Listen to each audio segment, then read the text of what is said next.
అందరికీ నమస్కారం అండి.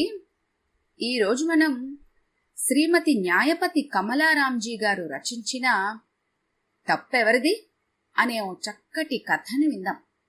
ఇక కథలోకి వెళ్దాం.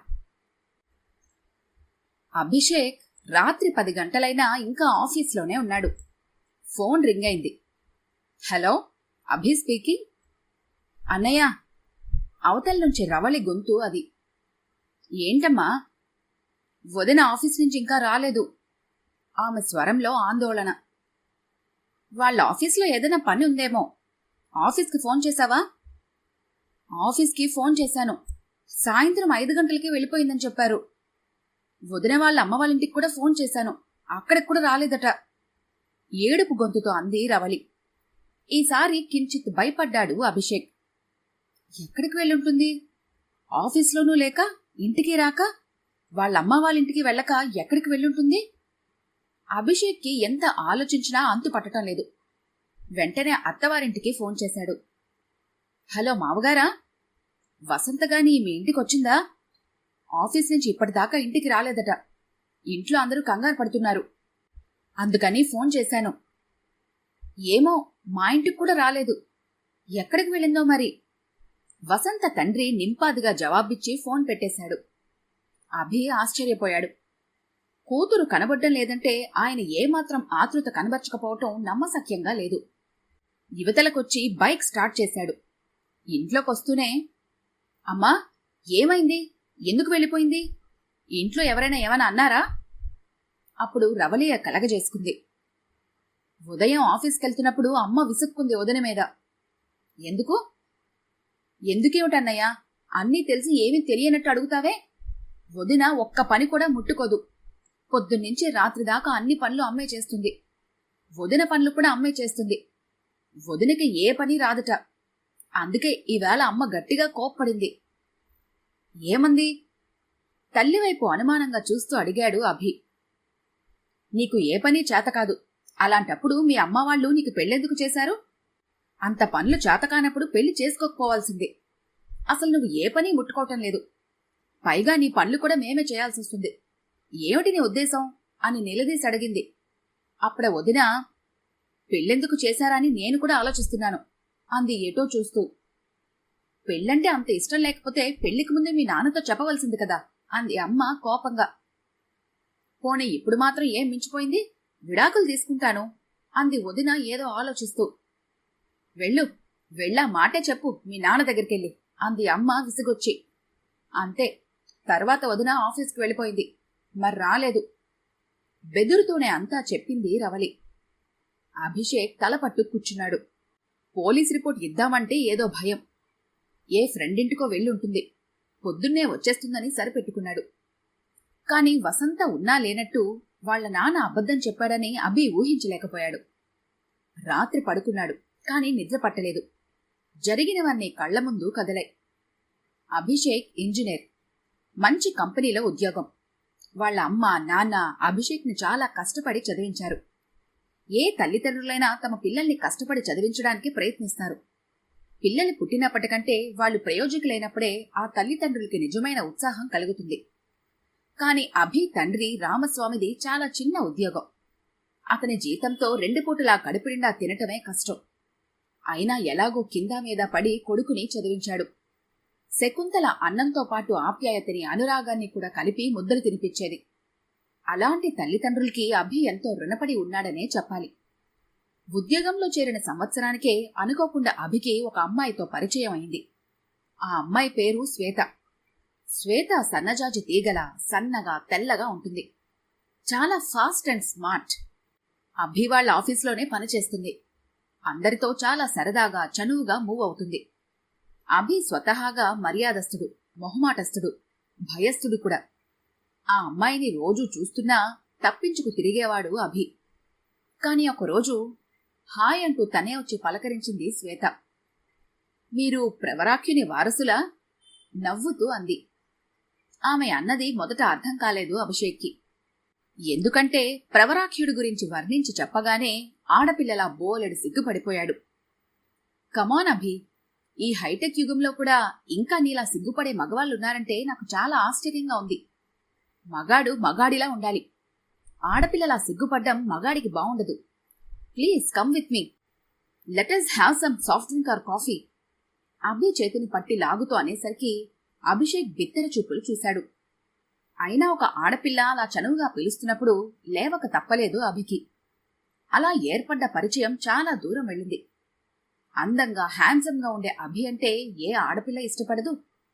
అభికి శ్వేత అంటే చాలా ఇష్టం ఏర్పడింది. పార్కులో పక్కపక్కనే కూర్చుని స్వీట్ నథింగ్స్ చెప్పుకుంటూ ఉంటే సడన్ గా అభి అన్నాడు, శ్వేత, నువ్వు నన్ను పెళ్లి చేసుకుంటావా? అభి లాంటివాడు అలా అడిగేసరికి శ్వేత మొదట తెల్లబోయింది.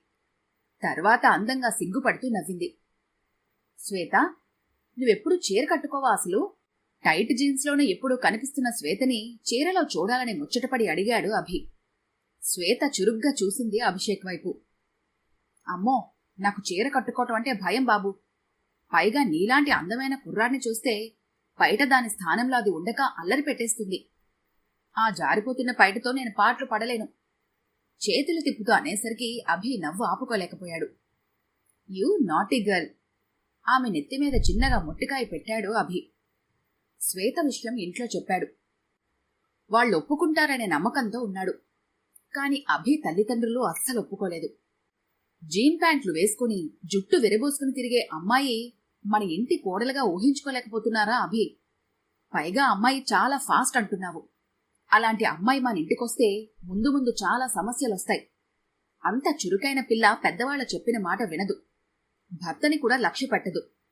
రేపు ఇంకో మగాడితో ఇలానే తిరగదన్న నమ్మకం ఏమిటి? పొద్దున్న ఎప్పటికీ లేవదు. ఇంట్లో ఏ పని చేయదు. నిన్ను మేం ఎంత కష్టపడి పెంచామో నీకు తెలుసు. ఈనాడు నువ్వు ప్రయోజకుడివై ఇంత పెద్ద ఉద్యోగంలో ఉండడానికి కారణం మేమేనని నువ్వు గుర్తుపెట్టుకుంటే మంచిది. నువ్వు అమ్మాయిని మర్చిపో. నీకు తగిన అమ్మాయిని, మంచి అమ్మాయిని, సంసారపక్షంగా ఉండే అమ్మాయిని, మన ఇంటి పరిస్థితులు స్థితిగతులు తెలిసిన అమ్మాయిని తెచ్చి పెళ్లి చేస్తాము. నువ్వు నీ పెళ్లి విషయంలో తొందరపడకు. మాకు నీకు సుఖ సంతోషాల కంటే ముఖ్యమైనదేదీ ప్రపంచంలో లేదు. అందుకని మమ్మల్ని అర్థం చేసుకో. నిన్నే నమ్ముకున్న మా ఇద్దరికీ ఈ మాత్రం మనశ్శాంతిని మిగుల్చు. శకుంతల కళ్ళనీళ్లు పెట్టుకుంది. అభిషేక్ మరేం మాట్లాడలేకపోయాడు. వాళ్ళమ్మని ఎదిరించి శ్వేతని పెళ్లి చేసుకునే సాహసం చేయలేకపోయాడు. తన ఒక్కడి సంతోషం కోసం, సుఖం కోసం కనిపించిన తల్లిదండ్రుల్ని క్షోభ పెట్టడం అవివేకం అనిపించింది. అందుకని తన పెళ్లి విషయంలో తుది నిర్ణయాన్ని తల్లిదండ్రులకే వదిలేశాడు. శ్వేతకు ఆ విషయం చెప్తే ఆమె అంత సీరియస్గా తీసుకోలేదు. విపరీతంగా బాధపడిపోయి ఆత్మహత్య చేసుకుందామనుకునే రకం కాదు ఆ అమ్మాయి. Okay, it's all right. కభీ కభీ ఐసా భీ హోతా హై. Leave it. మనం మంచి ఫ్రెండ్స్గా ఉందాం. తేలిగ్గా అనేసింది శ్వేత. ఆ అమ్మాయి ఎంత రాద్ధాంతం చేస్తుందోనని భయపడిన అభిషేక్ మనసు కొంచెం తేలిక పడింది. తర్వాత ఎన్నో సంబంధాలు వచ్చాయి. కాని శకుంతలకి నచ్చక కొన్ని, రామస్వామికి నచ్చక కొన్ని, రవళికి నచ్చక కొన్ని రిజెక్ట్ చేశారు. అభి, నీ అభిప్రాయం చెప్పు, ఏం చేద్దాం అని తల్లి అడిగితే, నాకేం తెలీదు, మీకెలా తోచితే అలా చేసుకోండి అనేశాడు అభి. శ్వేత కానప్పుడు ఎవరైతేనే అన్న అభిప్రాయం అతడిది. ఆఖరికి ఒక సంబంధం వచ్చింది. ఆ అమ్మాయి వాళ్ళది విశాఖపట్నంకి దగ్గరగా ఉన్న పల్లెటూరు. ఆ అమ్మాయి వైజాగ్లో వాళ్ళ చిన్నాన్నగారింట్లో ఉండి డిగ్రీ పూర్తి చేసింది. ఆమె విశాఖపట్నంలోని ఉద్యోగం చేస్తుంది. మొదట శకుంతల రామస్వామి వెళ్లారు పిల్లని చూడ్టానికి. ఆ ఊర్లో వాళ్ళకి బాగా ఆస్తిపాస్తులున్నాయి. పిల్ల చూడ్టానికి పర్వాలేదు. నెమ్మదిగా అనుకువగా ఉంది. పెద్దలంటే గౌరవ మర్యాదలున్న అమ్మాయిలానే కనిపించింది. ఇంట్లో పనులన్నీ చేస్తూ ఇంట్లో వాళ్లతో కలిసిపోయే విధంగా ఉంటే చాలనుకున్నారు వాళ్ళు. ఆ అమ్మాయిని చూస్తే అలాంటి అభిప్రాయమే కలిగింది. వాళ్ళివ్వబోయే కట్నం కానుకలు కూడా వీళ్ళకి బాగా నచ్చాయి. ఇంటికొచ్చి అభితో అన్నారు, ఆ అమ్మాయి మాకు అన్ని విధాలా నచ్చింది. మాకు నచ్చితే మా అబ్బాయికి నచ్చినట్టే. మా వాడెప్పుడు మా మాట కాదనడని చెప్పాం. అయినా ఒకసారి నువ్వు వెళ్ళి చూసిరా. ఇంత మంచి సంబంధం మళ్ళీ దొరకమంటే దొరకదు, అది మాత్రం నిజం. మీకు నచ్చింది కదా, చాలు, నేనింక చూడటమెందుకు అన్నాడు అభి విసుగ్గా. కాని తల్లిదండ్రుల బలవంతం మీద అభికి ఆ అమ్మాయిని చూడక తప్పలేదు. వచ్చాక మీ ఇష్టం అనేశాడు. శకుంతల రామస్వామి మాత్రం కాబోయే కోడల గురించి మనసులోనే ఎన్నో లెక్కలు వేసుకున్నారు. అభి తమకు ఒక్కడే కొడుకు. వాడి మీద ఎన్నో ఆశలు పెట్టుకున్నారు. కోడలు తెలివైనది గడుసుది వస్తే వచ్చిన 3 రోజులకే వాడిని తన కొంగికి కట్టేసుకుంటుంది. తమ కొడుకుని తమ నుంచి వేరు చేస్తుంది. అమ్మాయి అందమైనదైతే ఇహ వాడు ఎంతసేపు దాని కొంగు పట్టుకుని తిరుగుతాడు. తమ మాట వాడికి చేదైపోతుంది. విత్తనం నాటి నీళ్లు పోసి పెంచాక మొక్క పెద్దై వృక్షంగా మారి ఫలాల్నిచ్చే సమయానికి ఆ ఫలాల్ని ఎవరో కోసుకుపోతే విత్తనం నాటి మొక్కని పెంచి పెద్ద చేసిన వారి గతి ఏమవుతుంది? అది ఆ తల్లిదండ్రుల భయం. అందుకే అలాంటి కోడల్ని చేసుకోవడానికి నిశ్చయించుకున్నారు. ఇప్పుడు కొడుకు సంపాదన మీదే తామందరూ ఆధారపడి బ్రతుకుతున్నారు. కోడలు అమాయకురాల్లా ఉంది కనుక రేపు పెళ్ళయ్యాక కోడలి సంపాదన కూడా తమదే అవుతుంది. కోడలు జీతమందా తెచ్చి తమ చేతుల్లో పోస్తుంది. ఇంట్లో అన్ని పనులు చేయించుకొని ఇక మీదటైనా కాలు మీద కాలేసుకొని కూర్చొని సుఖపడచ్చు అన్న ఆలోచనలు బయలుదేరాయి వాళ్ళిద్దరి మనసుల్లో. వసంతకి అభికి ఎంగేజ్మెంట్ అయిపోయింది. ఈ రోజుల్లో ఎంగేజ్మెంట్ అయితే చాలు ఇంక పెళ్ళైనట్టే భావించి చాలా మంది అమ్మాయిలు అబ్బాయిలు చట్టాపట్టాలేసుకొని సినిమాలకి, పార్కులకి, పార్లర్లకి వెళ్ళిపోతున్నారు. వసంత తండ్రి ఫోన్ చేశాడు అభికి. బాబూ, నువ్వు మా ఇంటికి రా. ఇప్పుడింక నువ్వు యథేచ్ఛగా రావచ్చు, వెళ్ళొచ్చు. వసంత నువ్వు కలిసి అలా సరదాగా ఎక్కడికైనా వెళ్ళిరండి. అలాగే అన్నాడు అభి మొహమాట పడుతూ. కాని అభికి వసంత పట్ల ఒక స్తబ్దత ఏర్పడింది. ఆమెతో తిరగటం ఊహించుకుంటే ఏదోలా ఉంది. పైగా అతని తల్లిదండ్రులు కూడా ఒప్పుకోలేదు. వాళ్ల భయాలు వాళ్లవి. ఇప్పటినుంచి వాళ్ళిద్దరూ క్లోజ్గా తిరిగితే ఈ బడుద్దాయి ఆ అమ్మాయి మీద మోజు పెంచుకుంటాడేమో. ఆ అమ్మాయి ఎలా చెప్తే అలా చెయ్యొచ్చన్న అనుమానం కలిగింది. కొడుక్కి మంచిగానే నచ్చజెప్పారు. చూడు అభి, ఎంగేజ్మెంట్ అయిపోయినా పెళ్లికి ముందు అమ్మాయి అబ్బాయి కలిసి తిరగటం మన వంశాచారం కాదు. మనకి అచ్చరాదు. అందుకని నువ్వు వాళ్ళింటికి వెళ్లకు పెళ్ళయిందాకా. అలాగే అన్నాడు అభి బుద్ధిగా తలూపుతూ. అమ్మా నాన్నల మాట వింటే కనీసం వాళ్ల మొహాల్లో సంతోషపు వెలుగులు చూడవచ్చని అతని అభిప్రాయం. పెళ్ళయిందాక అభి వసంత వాళ్ళింటికి వెళ్లలేదు. ఆమెతో ఫోన్లోనూ మాట్లాడలేదు. 1-2 సార్లు వసంత తండ్రి ఫోన్ చేశాడు. మొహమాటానికి ఏవో 2 మాటలు మాట్లాడి ఊరుకున్నాడు. పెళ్లికి ముందే 2 లక్షల కట్నం పుచ్చుకున్నారు అభి తల్లిదండ్రులు. ఆ డబ్బుతో శకుంతలకి జత గాజులు, ఒక గొలుసు చేయించుకుంది. కూతురు కోసం కూడా జత గాజులు చేయించింది, నెక్లెస్ కొంది. ఇంట్లో ఫ్రిడ్జ్ లేక ఇబ్బంది పడుతున్నారు, ఫ్రిడ్జ్ కొన్నారు. అందరూ మంచి బట్టలు కుట్టించుకున్నారు. కూతురికి, కోడలికి, తనకి పట్టుచీరలు తీసుకుంది. మిగిలిన డబ్బు కొంత బ్యాంక్లో వేసి కొంత పెళ్లి ఖర్చులకని ఉంచారు. అభి వసంతల పెళ్లి ఘనంగానే జరిగింది. వసంత వాళ్ళ నాన్న బాగా పలుకుబడి ఉన్న మనిషి. ఎవరూ వేలెత్తి చూపని విధంగా కూతురు పెళ్లి బాగా జరిపించాడు. పెళ్లి చూపుల్లో అదో రకంగా కనిపించింది వసంత. కాని మరీ అందవికారమేమీ కాదు. శ్వేత అంత అందంగా లేకపోయినా బాగానే ఉందనిపించింది అభికి. పూలపాన్పు మీద తనకి దూరంగా భయపడుతూ ఒదిగి కూర్చున్న వసంతని చూడగానే పాపం జాలేసింది అభికి. దగ్గరికి తీసుకుందామని లేచి పక్కన కూర్చోగానే దెబ్బతిన్న హరిణిలా చూసి అక్కడ్నుంచి మాట్లాడకుండా లేచి ఇంకా దూరంగా వెళ్లబోయింది. సిగ్గేమో అనుకున్నాడు కొన్ని రోజుల దాకా. ఆమె వైఖరి అర్థం కాక తను కూడా ముభావంగా ఉండటం మొదలుపెట్టాడు. శకుంతల కోడల్ని ముద్దుగా చూసుకుంటుంది. వసంతకి ఏ పని రాదు. పని చేస్తానని కూడా అనలేదు. అయినా శకుంతల కోడలికి అన్ని సపర్యలు చేయటం మొదలుపెట్టింది. 1 నెల రోజులు చాలా శ్రద్ధగా కోడల పనులన్నీ చేసిన శకుంతలకి వసంత తన జీతం తెచ్చి ఇచ్చే సూచనలు కనబడకపోయేసరికి సహనం నశించిపోయింది. ఉద్యోగం వెలగబడుతుంది, కాని ఎవరినొద్దరించడానికి? అభి ఒక్కడి జీతంతో ఇల్లు గడవటం కష్టమని చేసుకున్నాము. అలాంటిది ఆ పిల్ల జీతం సంగతి ఎత్తదేంటి? శకుంతల సనగడం మొదలుపెట్టింది. అప్పట్నుంచి కోడలి పట్ల ఆమె ప్రవర్తన మారిపోయింది. వసంత బోలెడు సారె సామానుతో వచ్చింది. వస్తున్నప్పుడు బోలెడు డ్రెస్సులు, చీరలు తెచ్చుకుంది. రవలి సంతోషానికి అవధుల్లేవు. వదిన డ్రెస్సులు, చీరలు, నెయిల్ పాలిష్లు, క్రీములు, పౌడర్లు వగైరాలన్నీ ఆమెని అడగకుండానే వాడేయటం మొదలుపెట్టింది. ఒకరోజు వసంత అంది, నన్ను అడగకుండా అవన్నీ ఎందుకు తీస్తున్నావు? తీసినా వాటి మీద సరిగ్గా మూతలు పెట్టకుండా వదిలేస్తే వాసన పోదా? అంది. అమ్మా, చూసావా ఎంతంత మాటలు అంటుందో వదిన? వెంటనే తల్లికి ఫిర్యాదు చేసింది రవలి. అసలే శకుంతలకి ఒళ్ళు మండిపోతోంది. కోడల్ని కూడా కూతుర్లా చూసుకోవాలనే ఉద్దేశంతో అది ఉద్యోగస్తురాలు కదని పాపం అది అలసిపోయి ఇంటికొస్తే దానికన్ని సేవలు చేస్తున్నాను. అప్పుడే వచ్చి 2 నెలలైంది. 2 జీతాలు అందుకుంది. అత్తమ్మా, ఇదిగో నా జీతం అని ఇప్పటిదాకా అన్న పాపాన పోలేదు. నెలకొచ్చే 5,000 ఏం చేస్తోందో అంటూ రుసరుసలాడింది. చపాతీల పిండి కలపమని వసంతతో అంది శకుంతల ఒకరోజు. వసంత మాట్లాడకుండా వచ్చి గోధుమ పిండిలో ఎక్కువ నీళ్లు పోసి కలిపేసి పల్చగా జావలా తయారు చేసింది. అది చూడగానే శకుంతల కోపం అధికమైంది. అదేమిటి, చపాతీల పిండి కలపడం కూడా రాదా?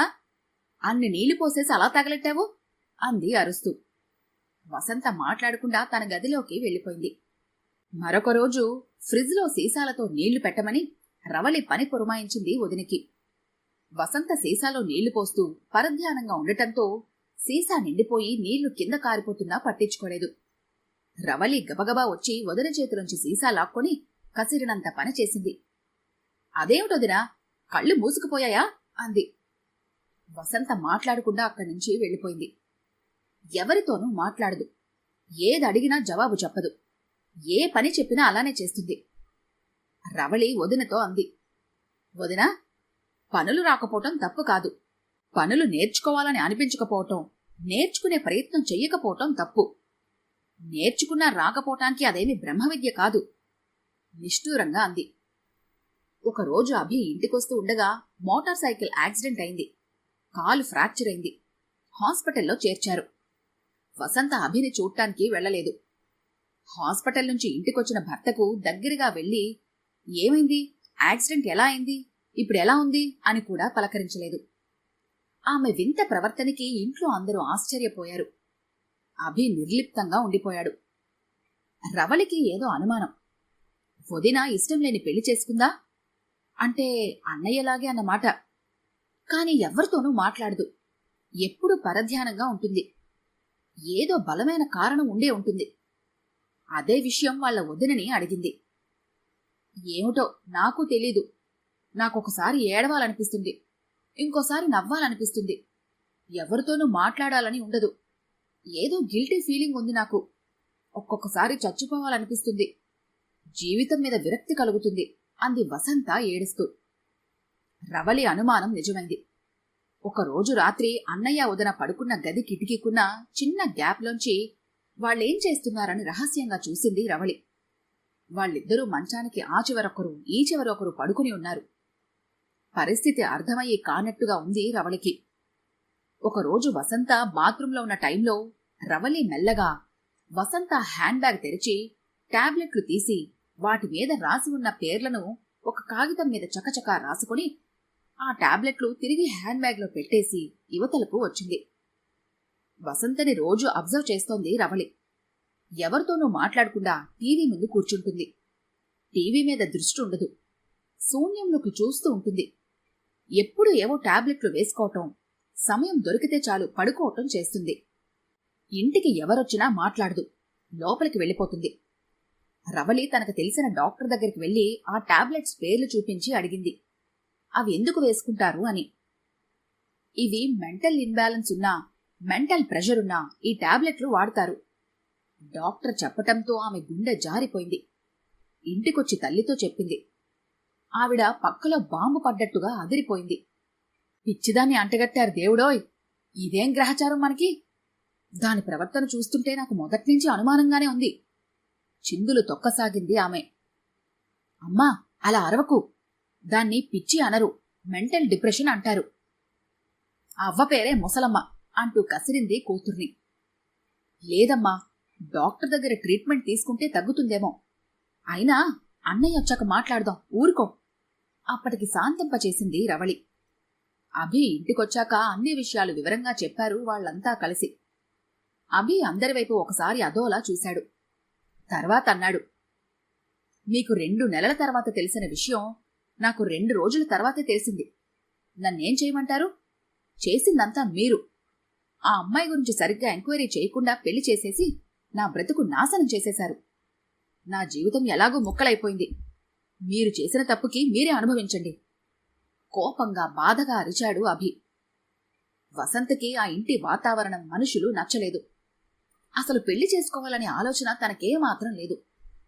తన మనసుకు తగిలిన గాయం చిన్నదేమీ కాదు. ఆ గాయం అప్పటికి ఇప్పటికీ ఎప్పటికీ మానదు. ఆమె మనసు బాధగా మూలిగింది. ఆమె ఆలోచనలు గతంలోకి వెళ్ళాయి. ప్రసాద్ని వసంత గాఢంగా ప్రేమించింది. చాలా మంచివాడని, యోగ్యుడని అతనికి మనసిచ్చింది. కలిసి తిరిగారు. పెళ్లి చేసుకుందామంది. ఒకరోజు రాత్రి ఫస్ట్ షో సినిమాకి వెళ్లి వస్తూ డిన్నర్ చేద్దామని హోటల్కి తీసుకెళ్లాడు ప్రసాద్. అతని మనసులోని అలాంటి దురాలోచన ఉందని వసంతకి తెలీదు. డిన్నర్ అయ్యాక తిన్నగా హోటల్ రూమ్కి తీసుకెళ్లాడు. ఎందుకు అనుకుని వసంత ప్రసాద్ వంట వెళ్ళింది. గదిలో అడుగుపెట్టాక అతని దుర్బుద్ధి బయటపడింది. ఎలాగూ పెళ్ళయ్యాక మనం భార్యాభర్తలవుతాము. పెళ్లికి ముందే ఆ శోభనం భలే థ్రిల్గా ఉంటుంది, నన్ను కాదనకు అంటూ బలవంతం చేశాడు. వసంత భయపడింది. తర్వాత అతని వంక అసహ్యంగా చూస్తూ, నీ నిజస్వరూపం ఇదా? తెలియక నీకు మనసిచ్చి మోసపోయాను అని రుద్ధకంఠంతో పలికింది. ప్రసాద్ వంకరగా నవ్వాడు. ఆమె బట్టలన్నీ ఒక్కొక్కటిగా విప్పేస్తూ ఉంటే వసంత తీవ్రంగా పెనుగులాడింది. ప్రసాద్ని గిల్లింది, రక్కింది, కొట్టింది, అరిచింది. అయినా ప్రసాద్ ఖడ్గమృగంలా మరింత విజృంభించి ఆమెను చాచి లెంపకాయ కొట్టి తన బలమంతా ఉపయోగించి ఆమెను పూర్తిగా ఆక్రమించుకొని బలత్కారం చేసి అనుభవించాడు. ఆమెకు వెంటనే స్పృహ తప్పిపోయింది. లేచాక జరిగిన భయంకర సంఘటన కళ్ల ముందు కదలగానే ఆమెకు ముచ్చెమటలు పోశాయి. తననెవరూ అగాధంలోకి తోసేసినట్టుగా అనిపించింది. ఎలాగోలా ఇంటికి చేరుకుంది. ఆ దృశ్యం ఆమె మనసులో ఒక చేదు ముద్ర వేసింది. ఆ తర్వాత ప్రసాద్ మరి వసంతకి కనబడలేదు. కుళ్ళి కుళ్ళి ఏడ్చింది. ప్రేమ అన్నది ఒక చేదు అనుభవంగా మిగిలిపోయింది ఆమె మనసులో. ఏదో తెలియని దిగులు, భయం, బాధ పేరుకుపోయి మనసంతా అల్లకల్లోలంగా మారిపోయింది. ప్రాణం ఉన్నా, గుండె కొట్టుకుంటున్నా ఎలాంటి అనుభూతులు లేని జడత్వం ఆవరించింది. ఎప్పుడూ ఒంటరిగా కూర్చొని మానసిక హింసను అనుభవించసాగింది. ఎన్నోసార్లు చచ్చిపోదామని అనుకొని మళ్లీ ఎందుకో ఆలోచన మానుకుంది. తల్లిదండ్రులకు విషయం తెలిసి మందలించారు. వసంత, మరీ అంతలా బెదిరిపోతే ఎలా? లోకంలో ఎందరికో ఇలాంటివి జరుగుతూ ఉంటాయి. అంత మాత్రాన వాళ్లంతా నీలా జీవచ్ఛవంలా ఉంటున్నారా? జరిగింది నీకు కాదు అనుకొని మనసు గట్టి చేసుకో. ఎలాంటి సమస్య ఉండదు. నీకు మంచి పెళ్లి సంబంధం చూశాము, పెళ్లి చేసుకో. గతాన్ని మర్చిపో. నీ భవిష్యత్తును అందంగా తీర్చిదిద్దుకో అని నచ్చజెప్పారు. అయినా ఆమె మనసు ఆమె మాట వినటం లేదు. ఆ చేదు జ్ఞాపకాన్ని మనసు నుంచి చెరిపేయలేకపోతుంది. ఏదో గిల్టీ ఫీలింగ్ మొదలైంది ఆమెలో. జరిగింది తలుచుకొని అనుక్షణం మనసులో చిత్రవద అనుభవిస్తూనే ఉంది వసంత. ఆమె మనసు అనుక్షణం వెక్కిరిస్తూనే ఉంది, వేధిస్తూనే ఉంది, ఎదురు తిరుగుతూనే ఉంది. బాగా మెంటల్ డిప్రెషన్కి లోనైన వసంతని ఆమె తండ్రి డాక్టర్కి చూపించాడు. ఆయన ఏవో మందులు రాసి అవి రెగ్యులర్గా వాడమన్నారు. అప్పట్నుంచి ఆ మందులు వాడుతోంది. అవి స్టెరాయిడ్స్. అవి వాడితే విపరీతంగా నిద్ర వచ్చేస్తుంది వసంతకి. ఆఫీస్లో పని కూడా సరిగ్గా చేయలేకపోతుంది. మేనేజరు తనని ఉద్యోగం నుంచి తీసేస్తానని వార్నింగ్ ఇచ్చాడు 3 సార్లు. అందుకే పెళ్ళన్నది నామమాత్రంగా నేరమైనట్టుగా భావించింది. భర్త దగ్గరికొస్తే ఏదో గిల్టీ ఫీలింగ్ వచ్చేస్తోంది. కలంకితైన తను భర్తకి తన శరీరాన్ని అర్పించలేకపోతోంది. అలాగని నిజం చెప్పేస్తే కొంప మునిగిపోతుంది. వసంత తండ్రి ఎట్టి పరిస్థితుల్లోనూ ఆ విషయాన్ని ఆమె భర్తతో చెప్పొద్దని ఒట్టు వేయించుకున్నాడు. అందుకనేమో భర్త తనతో ముభావంగా ఉంటున్నాడని ఆమె అనుకుంటుంది. ఒకవేళ తన గతం అతనికి తెలిసిపోయి అలా నిర్లిప్తంగా ఉంటున్నాడేమోననే అనుమానం కూడా అప్పుడప్పుడు కలిగి ఆమెని భయపెడుతోంది. ప్రతి చిన్న విషయానికి ఇంట్లో అత్త ఆడపడుచుల విమర్శలు, విసుర్లు, ఎత్తిపొడుపులు, వేధింపులు ఎక్కువైపోయాయి. వసంత ఆలోచిస్తోంది. తనకి మధ్య పరధ్యానం ఎక్కువైపోయింది. ఏ పని చేసినా ఆ పని మీద ధ్యాస ఉండటం లేదు. ఏం మాట్లాడుతుందో తనకే తెలియటం లేదు. మాట్లాడటం అయిపోయాక ఇదేమిటి ఇలా మాట్లాడాను అనుకుంటుంది. ఏమిటో గట్టిగా ఏడవాలని, జుట్టు విరబోసుకోవాలని, బట్టలు చింపేసుకోవాలని, గట్టిగా అరవాలని, చచ్చిపోవాలని తీవ్రంగా అనిపిస్తోంది వసంతకి. ఆ రోజు అలాంటప్పుడు పెళ్ళెందుకు చేసుకున్నావు అని అత్తగారు నిలదీసింది. తనకి ముందు నుంచే జీవితం మీద విరక్తి ఏర్పడింది. అందుకే ఆ రోజు ఆఫీస్ నుంచి అత్తవారింటికి వెళ్లకుండా తిన్నగా పుట్టింటికి వెళ్లిపోయింది. వసంత మరి అత్తవారింటికి వెళ్లదలుచుకోలేదు. 2 రోజుల తర్వాత వసంత వాళ్ళ అమ్మ వాళ్ళ ఇంట్లోనే ఉందని, రోజు ఆఫీస్కి వెళ్ళి వస్తుందని అభిషేక్కి తెలిసింది. ఇంట్లో ఎవరికి చెప్పకుండా ఎలా వెళ్ళిందో అలానే తిరిగొస్తుందనుకున్నారు కొన్నాళ్ళు. వసంత వచ్చే సూచనలు కనబడకపోయేసరికి ఇంట్లో అందరికీ భయం పట్టుకుంది. నెల రోజుల తర్వాత వసంత తండ్రి ఫోన్ చేశాడు. వసంత చిన్నపిల్ల, ఎవరో ఏదో అన్నారని వచ్చేసింది. దానికి నచ్చ చెప్పానులే, మీ ఇంటికొచ్చి దిగబడతాను బాబూ. అభికి చాలా కోపం వచ్చింది మామగారి మీద. మీ అమ్మాయి ఆరోగ్యం సరిగా లేదు, ఆమెను సరైన డాక్టర్కి చూపించి ట్రీట్మెంట్ ఇప్పించండి. ఆమె ఆరోగ్యం పూర్తిగా కుదుటపడ్డాక అప్పుడు ఆలోచిద్దాం అన్నాడు అభిషేక్. మా అమ్మాయికి ఏమైంది? బాగానే ఉంది. అతని బుకాయింపులు వింటుంటే అభికి ఒళ్ళు మండిపోతోంది.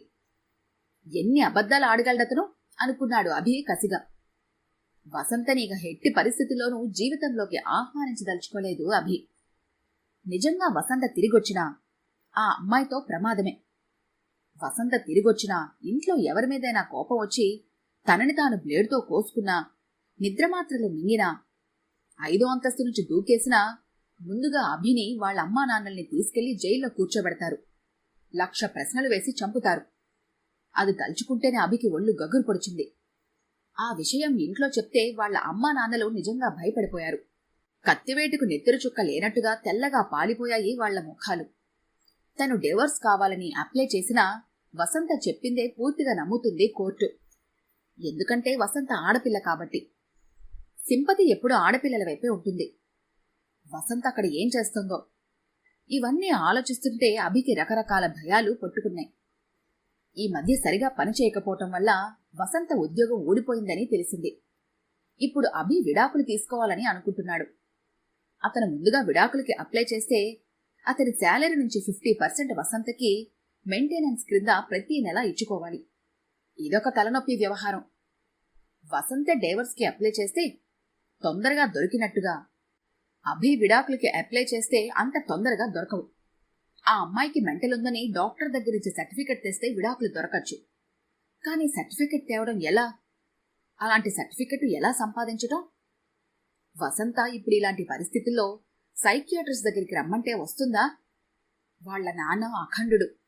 అతను తన కూతుర్ని అస్సలు పంపించడు. ఇందులో తప్పెవరదో అర్థం కాలేదు. మానభంగానికి గురై మెంటల్ ఇన్ బ్యాలెన్స్ ఉన్న కూతురికి ఇష్టం లేని పెళ్లి చేసి బరువు దించుకోవాలి అనుకోవటం, తన కూతురి పరిస్థితిని దాచిపెట్టి ఒక అమాయకుడిని మోసం చేయటం వసంత తండ్రి చేసిన తప్ప?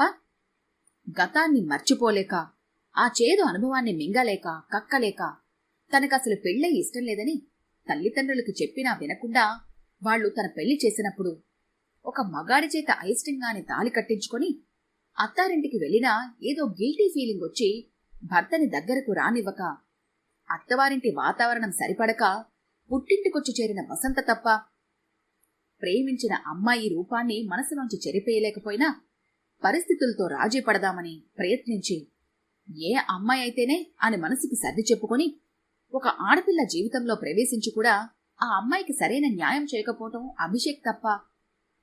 భార్యాభర్తలు రాత్రి గదిలో పడుకున్నప్పుడు కిటికీ రంధ్రంలోంచి రహస్యంగా చూడటం సభ్యత కాదని తెలిసినా చూడటం, వదిన వస్తువులని ఆశించటం, ఆశించినవి అందకపోతే ఆమెని అబాసుపాలు చేయటం రవలి చేసిన తప్ప? కోడలిగా వచ్చిన అమ్మాయికి స్వతంత్రం ఇవ్వాలని, ఆమె జీతాన్ని ఆశించకూడదని, ఏ కారణం చేతో ఆ అమ్మాయి డిప్రెషన్తో బాధపడుతుంటే నెమ్మదిగా అడిగి తెలుసుకుని సాధ్యమైనంత వరకు ఆమె వ్యధని తీర్చాలని అనుకోకపోవటం అత్తమామల తప్పు కాదా?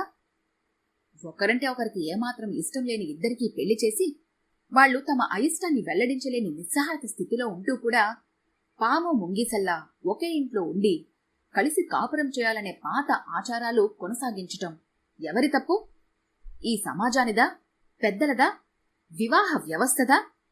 అసలు తప్పెవరిది? మీరే చెప్పండి. ఈ కథ కనుక మీకు నచ్చినట్లయితే లైక్ చేయండి, షేర్ చేయండి. మరిన్ని ఇంట్రెస్టింగ్ కథల కోసం మా ఛానల్ని తప్పకుండా సబ్స్క్రైబ్ చేసుకోండి.